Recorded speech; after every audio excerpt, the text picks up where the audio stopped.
Stop. Don't scroll. Don't skip ahead. In front of you are 4 owls.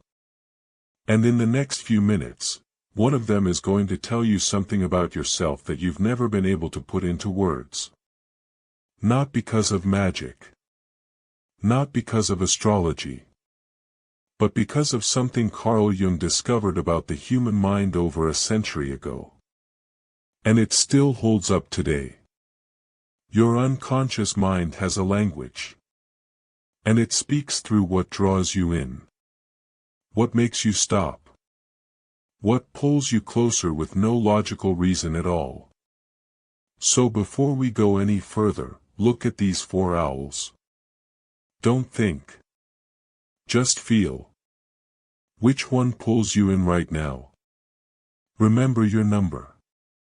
Because everything you're about to hear is built around that single instinct. Now, before we get into the results, I want to explain why this works. Because I don't want you to treat this like a random quiz. Carl Jung was a Swiss psychiatrist who spent his entire life studying one question. Why do people behave the way they do, even when they don't understand it themselves? His answer was the unconscious mind. Not the part of you that chooses what to say or how to act. The part that's already decided. Already feeling. Already reacting before your logical brain even catches up. Jung believed that this unconscious part of us constantly communicates through symbols, images, and archetypes. Universal patterns that all humans share across every culture and throughout all of history. Animals in particular carry deep psychological weight. The owl, across centuries, has symbolized wisdom, perception, and the ability to see what others cannot. Especially in the dark. So when you're drawn to a specific owl, its color, its gaze, the feeling it gives you, you're not just picking a bird. You're responding to a symbol that mirrors something real inside you. Jung called the hidden part of our personality the shadow. The aspects of ourselves we don't show the world. Sometimes because we were taught to suppress them. Sometimes because we don't even know they're there. What you're about to hear isn't flattery. It's a mirror. And mirrors sometimes show you things you've been avoiding. So, let's get into it. If you chose the white owl, here is what is true about you. You feel everything. Not in a dramatic way. In a quiet, constant way that most people around you will never fully understand. You walk into a room and immediately sense the emotional temperature. Who's tense? Who's faking it? Who's hurting and trying not to show it? This isn't something you decided to do. It's just how your brain processes the world. While other people hear what someone says, you hear how they say it. The pause before an answer. The laugh that's slightly too loud. The hug that lasts 1 second shorter than it should. You pick up on all of it. Automatically. Constantly. Here's what most people don't realize about you. Including you. Your sensitivity is not a weakness. It is a form of intelligence that most humans will never develop. Jung called this a highly developed feeling function. The ability to process emotional information with the same depth and accuracy that a scientist processes data.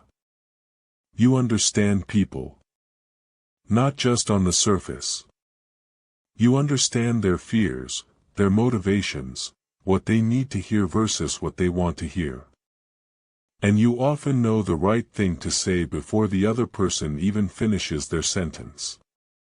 This makes you an extraordinary friend. A deeply present partner. A listener that people don't forget. People feel genuinely seen around you. And that is not a small thing. That is rare. But here's the part no one talks about. Feeling everything means you also absorb everything. Other people's stress, their anxiety, their unspoken resentment, their sadness. You end the day exhausted from emotional battles that weren't even yours. You get home and you can't explain why you're drained.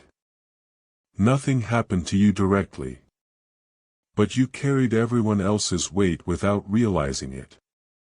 And because you're so focused on how others feel, you often forget to ask, how am I feeling right now? Your needs get deprioritized. Not because you're weak, but because your instinct is always to tend to others first. In relationships, you love deeply. You're loyal in a way that's almost inconvenient for you. You see people's potential. You see who they could be, and you fall in love with that version. Even when they keep showing you who they actually are. This is your biggest vulnerability. You give people the benefit of the doubt long after the evidence has told you to stop.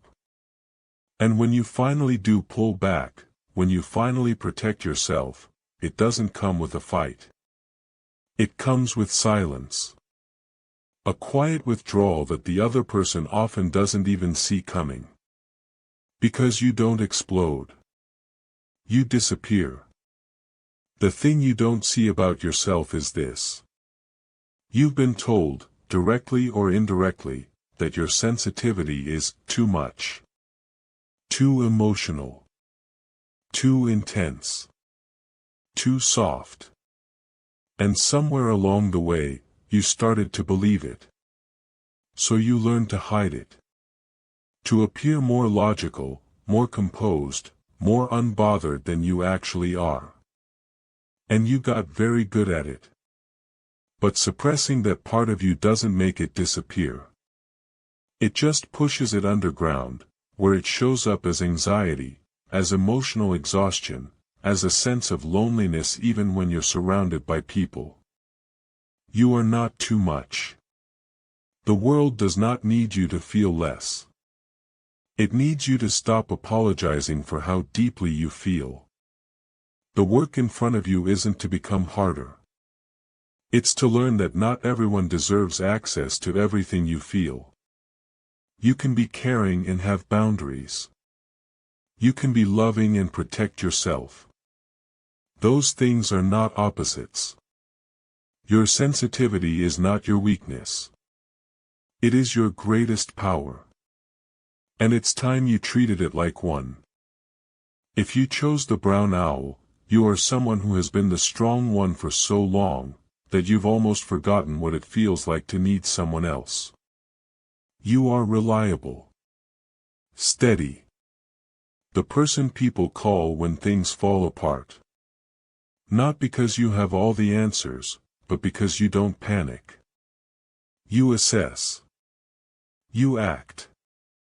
You hold it together when everyone else is losing their grip. You believe in doing things properly. In earning what you have.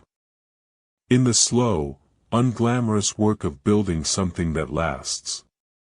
You don't trust shortcuts. You've seen too many people pay for them later. Your strength isn't loudness. It's endurance.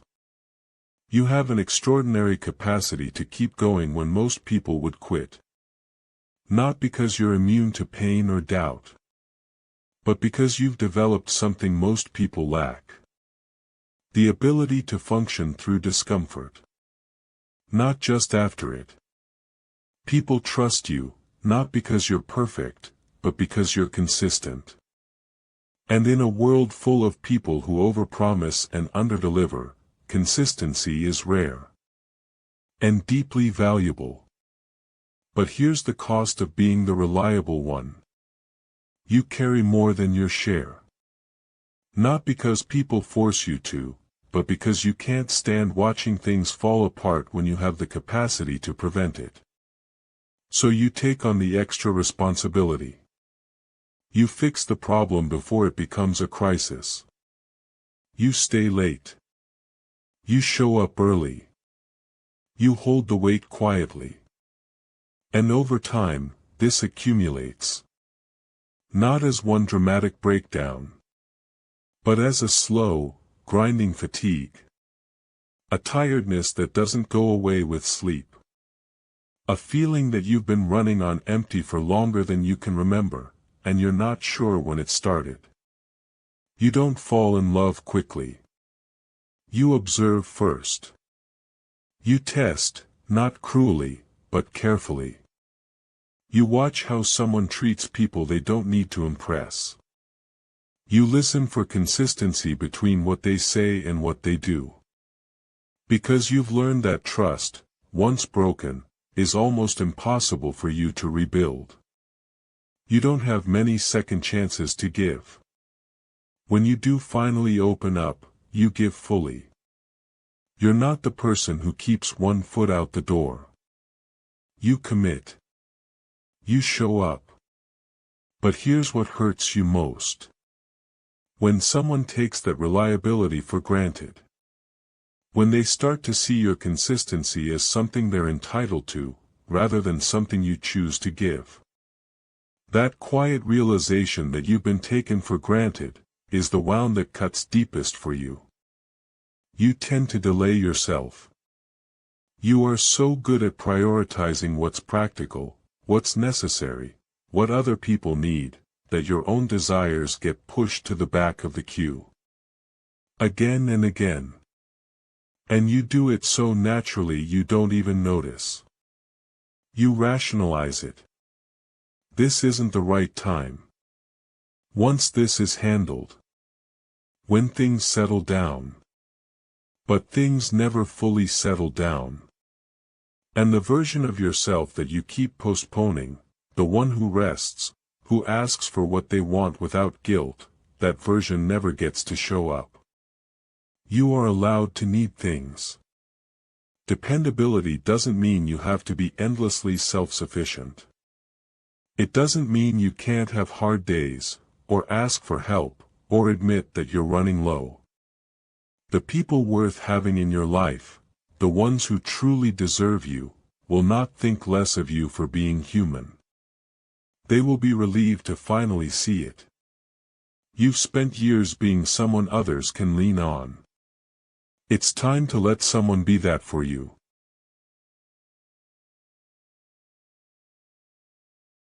If you chose the barn owl, the one with the soft pale face and the gentle eyes, you are someone who is fundamentally searching. Not for something specific. For meaning. For the feeling that what you're doing matters. That the life you're living is pointing somewhere real.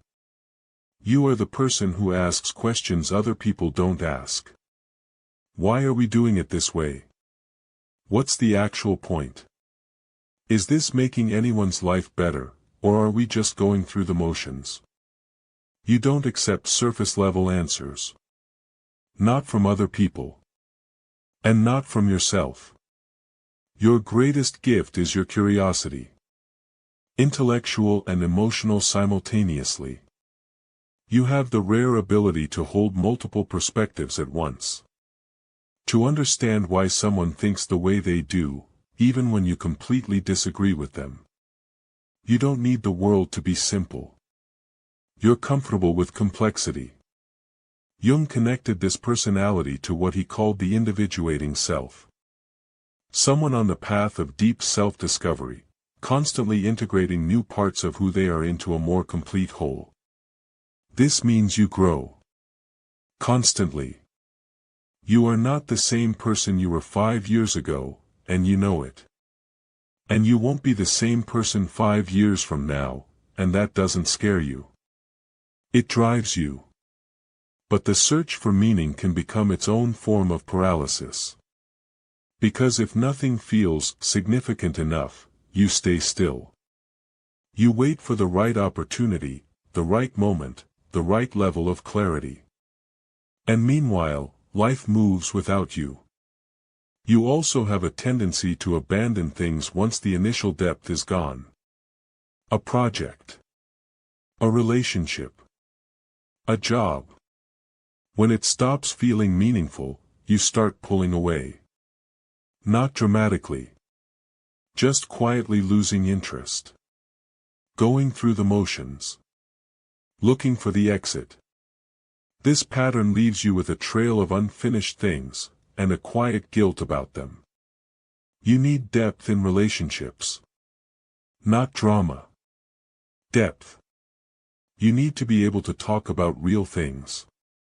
About fears, doubts, big questions, the small strange details of being alive. If a relationship stays on the surface, if every conversation is about logistics, plans, small talk, you start to suffocate. You can be deeply romantic. You fall for minds.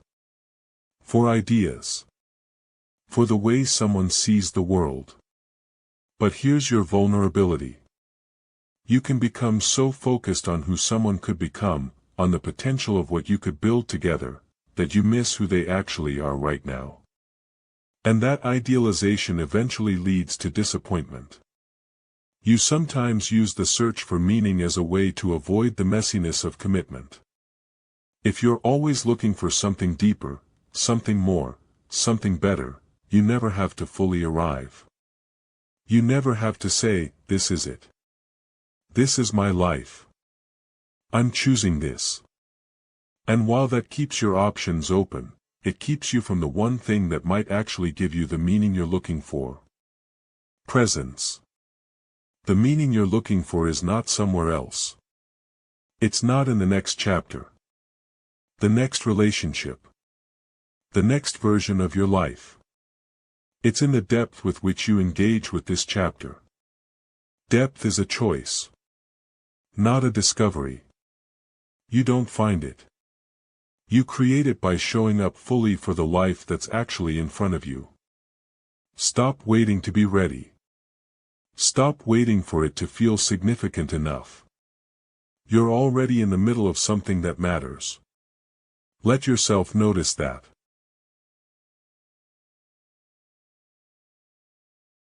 If you chose the dark owl, you have been forged. Not gently shaped. Forged. By difficulty. By pressure. By situations that would have broken people who hadn't been through what you've been through. You have a strength that isn't borrowed from good circumstances. It was built in bad ones.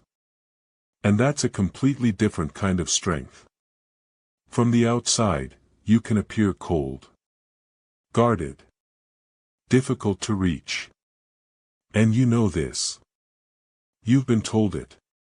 But what people don't understand is that the walls aren't there because you don't feel. They're there because you feel profoundly. And you learned early that showing it without protection was dangerous. Your greatest strength is your psychological self-awareness. Jung spoke of integrating the shadow.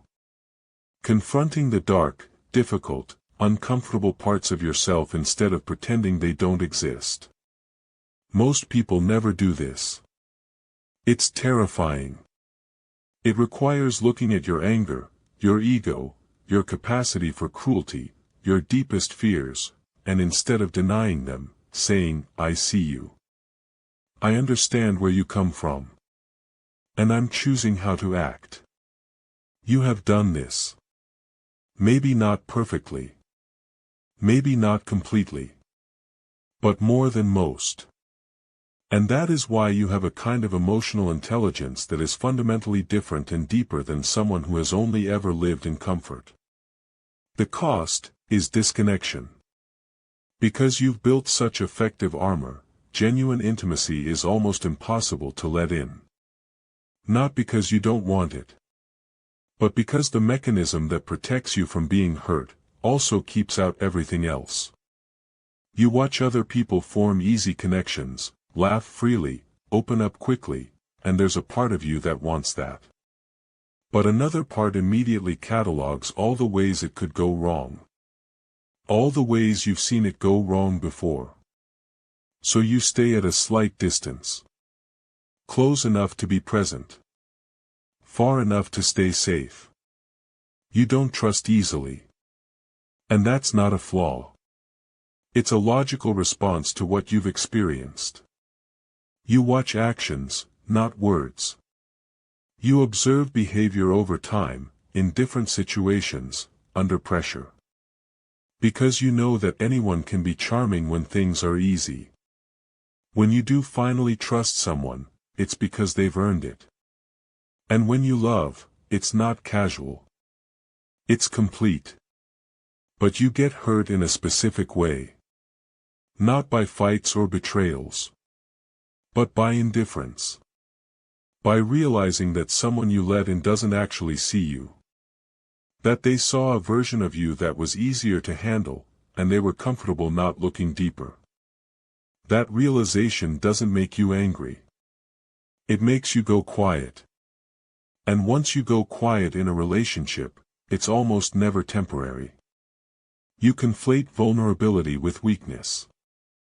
And it is costing you more than you realize. There is a version of strength that requires you to never need anything, and you've been living that version for a long time. It's exhausting. And it's also not strength. It's isolation dressed up as independence. Real strength includes the ability to say, I need help. I'm struggling. I don't have this figured out. Not to everyone. But to someone. And right now, you're not letting anyone close enough to be that person. You survived things that would have broken most people. That is real. That matters. But surviving is not the same as living. And you have been surviving for a long time.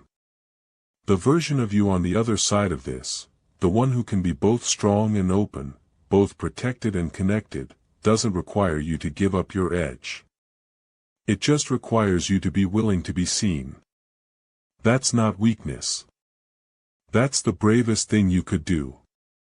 Did any of that feel uncomfortably accurate? That's not a coincidence. That's your unconscious mind recognizing itself. Jung spent his entire career arguing that the path to a meaningful life runs straight through self-knowledge. Through the willingness to look honestly at who you are, not just who you wish you were. The owl you chose tonight was a small window into that deeper truth. Tell me in the comments. Which owl did you choose? And did it get you right? I read every single comment. And if enough of you want to go deeper, there is a lot more where this came from. Subscribe if you want to keep going. New test every week. Same goal. To help you understand yourself at a level most people never reach. I'll see you in the next one.